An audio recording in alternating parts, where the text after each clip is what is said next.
Et voilà, je le savais, Lamine Yamal a matrixé même Fabrizio Romano, l'un des plus grands journalistes football au moment où je vous parle. Et je vous rappelle que c'est eux qui vont voter pour le Ballon d'Or. Écoutez ce qu'il dit. Para mí Écoutez, hein. es increíble.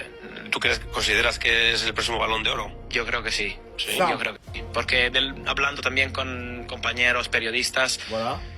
creo que la magia que te da Lamine hoy no te la da otro. Malgré tout ce que Ousmane Dembélé a fait, on savait que Lamine Yamal, il a trop choqué le monde pour ne pas qu'il ait ce Ballon d'Or là. Fabrizio Romano vient clairement de dire à Iker Casillas que lui et ses copains ont déjà discuté par rapport au Ballon d'Or et ils sont tous d'accord pour dire que Lamine Yamal est devant. Même s'il n'a pas remporté de Ligue des Champions, il a trop choqué le monde. Et encore une fois, c'est eux qui vont voter, les journalistes. Et en parlant de ça d'ailleurs, on a un peu plus de détails sur le transfert de Nico Williams au FC Barcelone. Là, il a dit Nico Williams est prêt à dire oui au FC Barcelone pour 12 millions d'euros bruts par an. Le joueur est enthousiaste à l'idée de rejoindre le FC Barcelone. Et pendant ce temps, à la une de France Football, ceux qui donnent le Ballon d'Or, on a la tête de Rafinha. Je sais pas pourquoi les amis, ça fait un moment qu'on l'a tous enterré, on est là, on parle de Lamine Yamal, Ousmane Dembélé, comme par exemple Fabrizio Romano qui parle de Lamine Yamal, mais lui aussi les amis, regardez vous-même, regardez ses stats. En temps normal, le gars avec tout ça, c'est Ballon d'Or assuré. Que ce soit collectivement ou individuellement, il a des arguments, c'est juste que bon, le côté fair play là, ça va bloquer un peu. Parce que le gars cette saison, mine de rien, il n'a pas été irréprochable. Hein. Mais à quoi il joue là Lamine Yamal qui poste ça en story. Non, vous allez me dire c'est juste son pote. Mais ça vient de tomber.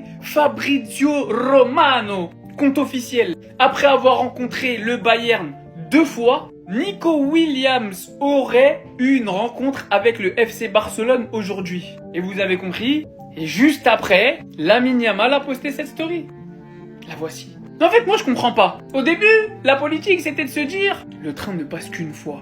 Laporta est venu, il a toqué à la porte de Bilbao. Nous voulons Nico Williams. Bilbao et Nico Williams ont dit non. Très bien, pas de problème. On ne reviendra pas. Maintenant, tous les Barcelonais veulent de Nico Williams au FC Barcelone. Il n'y en a pas un qui veut pas de Nico Williams au FC Barcelone. Que ce soit pour son football, sa relation avec un grand nombre de joueurs de l'équipe avec qui il partage le maillot de la sélection espagnole, et tout simplement, aujourd'hui sur le marché, c'est probablement l'un des meilleurs rapports qualité-prix, vu l'âge, vu le talent et vu le prix. Entre 50 et 60 millions pour un joueur aussi jeune, aussi talentueux, qui fait autant de différence sur son côté, bah y a pas. Sur le marché, y a pas mieux.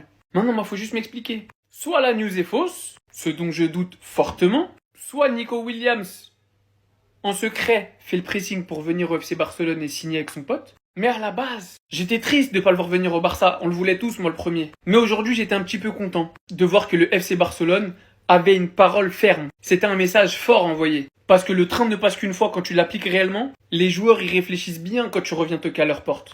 Parce que les futurs joueurs qui voudraient signer au FC Barcelone, s'ils voient que le Barça est passé chez Nico Williams et ne repasse pas, bah ils diront pas non. En tout cas, ils réfléchiront très grandement avant de dire non. Donc là, j'attends de voir la suite du déroulement. Mais je pense pas que ce soit un hasard, la story de Lamine Yamal, plus la news de Fabrizio Romano. Donc la question est, mes amis barcelonais, après ce qui s'est passé la saison passée, Nico Williams au FC Barcelone, vous prenez ou pas? Les gars, on se rend même pas compte de la dinguerie que c'est ça.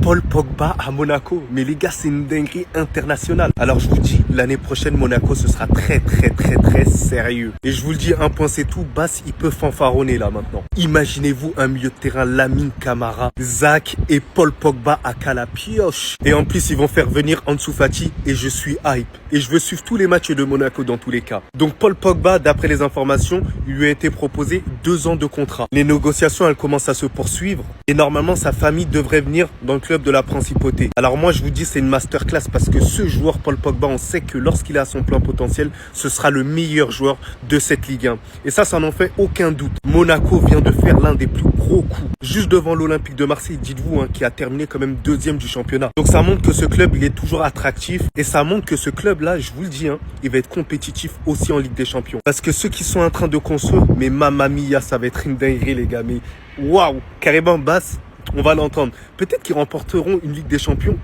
avant Arsenal. C'est à toi. Ou en tout cas, on vient, alhamdoulilah. Permettez-moi aujourd'hui d'être un homme heureux. Permettez-moi aujourd'hui de me sentir à nouveau comme un enfant qui attend son cadeau qui arrivera demain soir. Oui les amis, car depuis la Copa América, c'est la première fois que nous allons revoir Lionel Messi dans une grande compétition. Bien sûr qu'il est sur la fin de sa carrière, bien sûr qu'il est moins en jambes qu'à l'époque.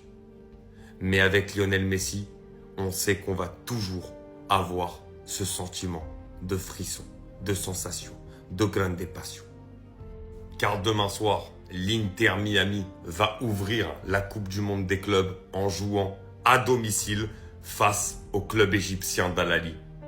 Et on connaît Léo Messi.